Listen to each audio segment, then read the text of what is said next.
Hi everybody, welcome to the channel. My name is Andy Carter. Welcome to Carter's Golf. Thank you very much for checking out today's video because we're talking, it's a very interesting subject. It's something that I deal with on a daily basis whilst I'm coaching golfers down here at the Golf Academy, and it's all about rotation.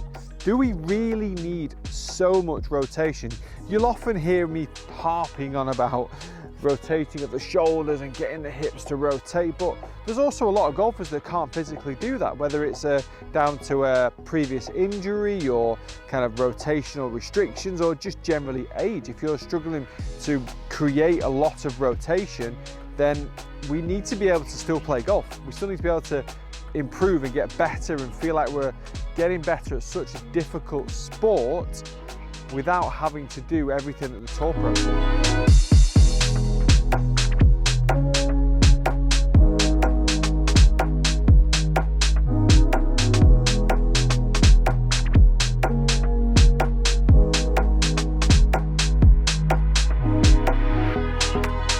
First of all, you don't have to hit the golf ball straight. We need to hit the golf ball from the middle of the club face. We need to get consistency in the quality of the strike, a consistency in distance. I put those way ahead of direction. All right, so if I've got a golfer in front of me that really does struggle with rotation, so in terms of swinging up to a target, we'd often, to get a straighter shot and to get a straight, let's say a straighter slash kind of neutral swing path, we'd often want to see a full rotation of the body. So a 90-degree shoulder turn, a 45-degree hip turn, and then the club can work back down on that swing arc and give ourselves a relatively straight path to the target. Now, one of the things that I see a lot of is golfers not physically being able to rotate that much. So people that can't quite rotate as much tend to swing the club steeper. Now, if you swing the club steeper, you're invariably going to swing the club to the left. I can't give you a 1 hour golf lesson on trying to rotate your body if you can't rotate your body any more than what you're already doing. So we need to find a compensation. Often, I actually did this lesson last night because often my compensation is, well, let's get a great strike and just aim to the right of the target and hit a big pull. Control your pull, okay? Now that sounds negative, but if I say, okay, aim at the target, but you've got a steep swing, you can't rotate anymore, so now because of that, your club is swinging left. If your club is swinging left, technically the ball has to go left, unless you open the club face. If you open the club face, you're going to create the fade shot, the slice shot, let's say. So I'm 160 yards out. If I hit a swing out to in with an open club face, this 165 yard shot will go about 130. So now from 165 yards, you're probably going to need a 5-iron. The game just got harder instantly, just because you want to aim at the target. I honestly do not see an issue with a golfer aiming 20 yards right. He's got limited rotation of the body, so swings it left.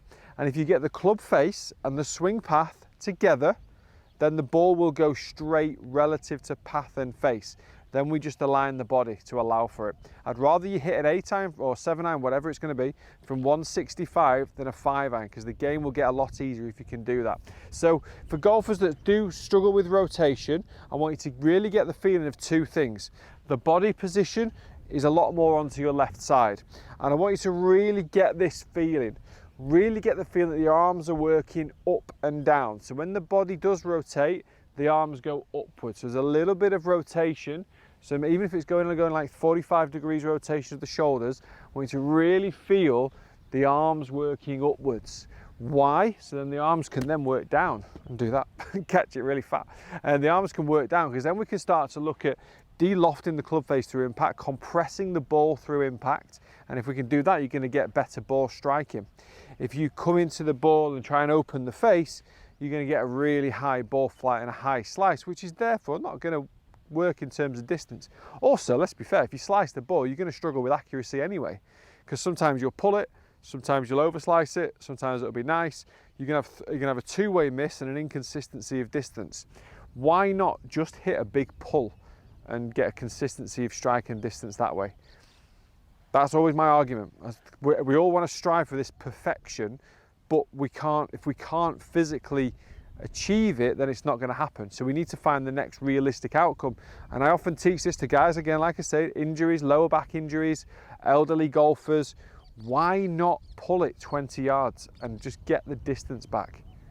So what we're going to try and feel as we get to the top of the backswing is the arms work upwards. Let the arms and in that shoulder socket there, let them work upwards, okay?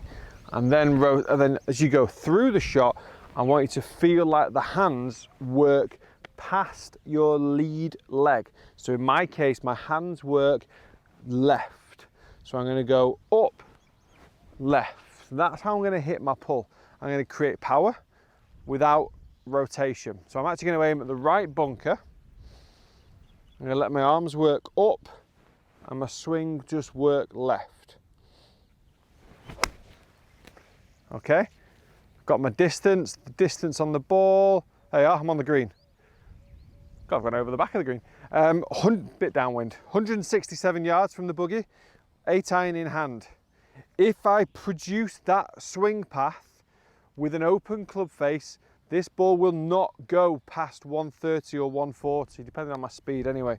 So the ball will not go any distance whatsoever. You're able to tell yourself and massage your ego that you're aiming at the target, but it's going to struggle to hit it there, but B, you're going to struggle to get the distance to hit it on that line as well. So there's no issue. Swing the arms up, disconnect the arms from the body, and let that club face work with the swing path. So let's say I'm going to throw random numbers out there. Because you can't rotate, if you swing it from out to in by 10 degrees left, your club face has to be 10 degrees left as well. Those two numbers together is 0 degrees. So you're hitting a dead straight shot, but 10 degrees left.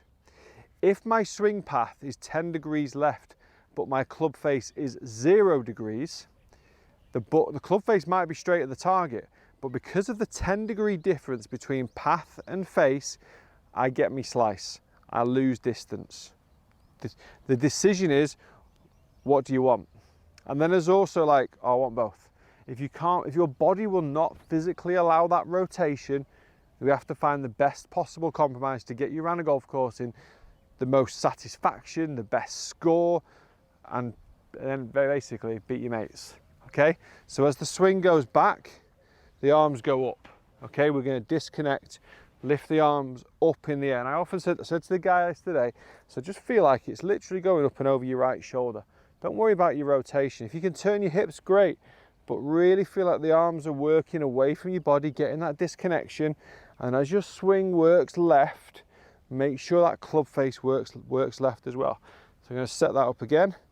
Arms up, hit down on the ball. Didn't really turn that one, and I lost my distance. So I hit it from out to in. I left the face slightly open, and I didn't get my distance. That's the same as hitting the slice shot. It's a really difficult thing to try and think of, but it's actually going to be a lot easier if you're physically not able to do it as well. So then you're going to rely a lot more then on the hand speed, manipulating the club face with your wrist to get the club face back to neutral as well. So again, I'm aiming to the right of the target. Gonna get my arms up. Club face is going to manipulate. I do not want the club face open because I'm going to lose 20 yards. Decent shot. Compressed down on the golf ball. Just left it a little bit. Not bad. Front edge of the green, so a little bit short. Probably a little bit diggy there on hindsight. I'm not used to being so steep. So it's a great way of just feeling as the club comes down, turn, turn, turn, turn, turn, and work the body left. Okay, work the club face and work the body left. You should then start missing the target left.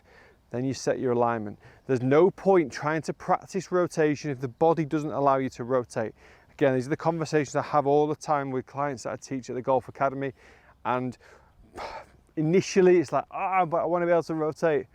I'm like, you can't. There's so many things in golf that we can't do. And that's how we end up compensating. The golf swing in general is a massive compensation of faults. Pete Cowen called it best. He said, the best players in the world, they're just like all they are is magicians. Because no one swings it the same. If we all swung it the same, we'd all hit the same shots.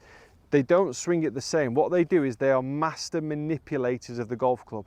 So what we need to be able to do with our limitations in our body, in our age, whatever, we need to figure out the best way to manipulate the golf swing to get the best results out there. Guys, I hope this video has helped. If it has, drop in the comment section below. It's a really cool talking point that we do a lot with the fellow coaches in the Golf Academy and also with our students as well, because we're all striving to be perfect.